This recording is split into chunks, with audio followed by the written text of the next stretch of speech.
Aujourd'hui, je te fais une petite critique rapide de la lentille Probe de Neewer, la LS63. C'est une lentille que j'ai commandée pour faire un projet. L'idée, c'est que je voulais commander les grosses Probe Lens qui sont faites par d'autres compagnies. Et c'est excessivement cher et je n'étais pas convaincu que c'est le produit que j'allais utiliser le plus souvent. Alors, je me suis essayé avec ça. C'est pas très dispendieux et tu connectes ça sur ton téléphone et ça fait ce que ça a à faire. Vraiment. L'effet, il est réussi. Tu as besoin d'un petit boîtier comme ça dans lequel tu peux visser la lentille. Tu en commandes un pour ton téléphone. Ça, c'était pour un iPhone 16 Pro. Moi, j'ai encore un vieux iPhone 11 Pro Max. J'ai pris celui à ma blonde pour faire le projet.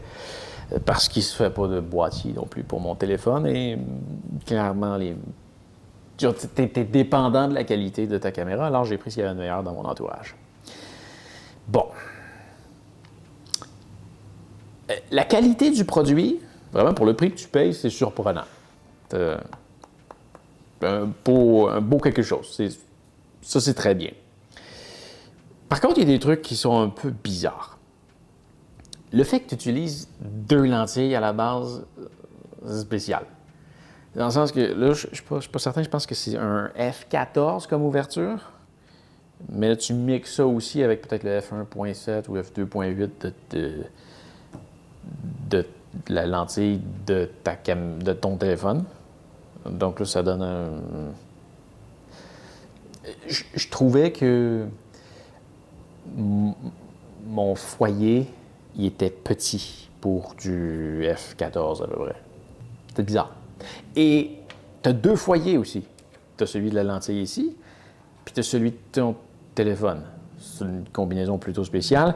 Et la première chose que j'ai remarqué en utilisant l'application d'origine de caméra du iPhone, c'est que l'iPhone, il utilise les trois lentilles pour les combiner ensemble pour faire une image. Donc, ça donnait des trucs assez bizarres.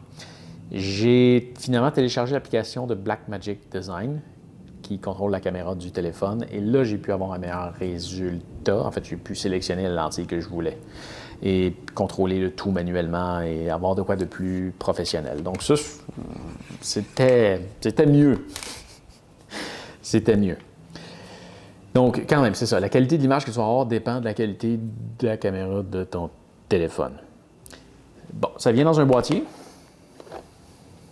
Sympathique.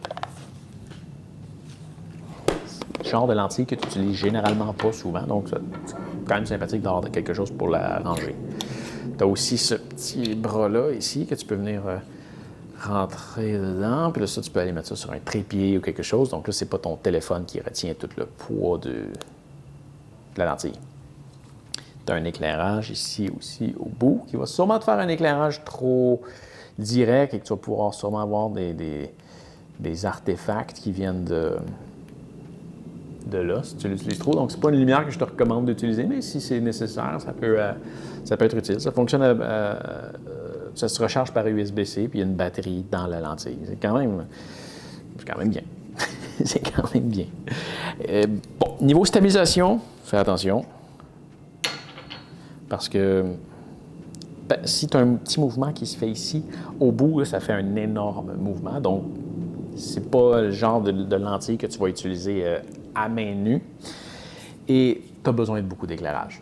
Comme je te dis, c'est à peu près, je suis vraiment pas sûr, mais c'est autour de F14, si je me souviens bien.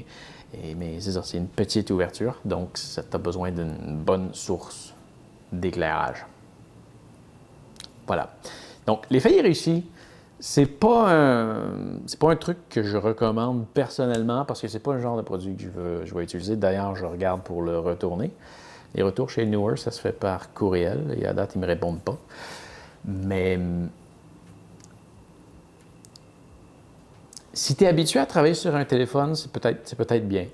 J'aime juste pas ça, travailler sur un téléphone, donc j'ai pas trippé sur l'expérience. C'est surtout pour ça que je veux la retourner. Et ça n'a pas donné la qualité de production que je recherchais. Donc, finalement, j'ai refait pas mal toutes les shots que j'avais faites avec ça pour ma petite maquette carte que je voulais faire. Et bon, c'est ça. J'aime mieux le résultat que j'ai été chercher avec, en fait, exactement la lentille que j'utilise présentement sur ma grosse caméra.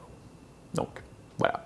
Si jamais c'est un produit qui t'intéresse, tu peux passer par le lien dans la description pour le commander. Sinon, ben, c'est ça. C'est pas plus grave que ça. Fais attention à toi. On se revoit dans une autre vidéo. Salut!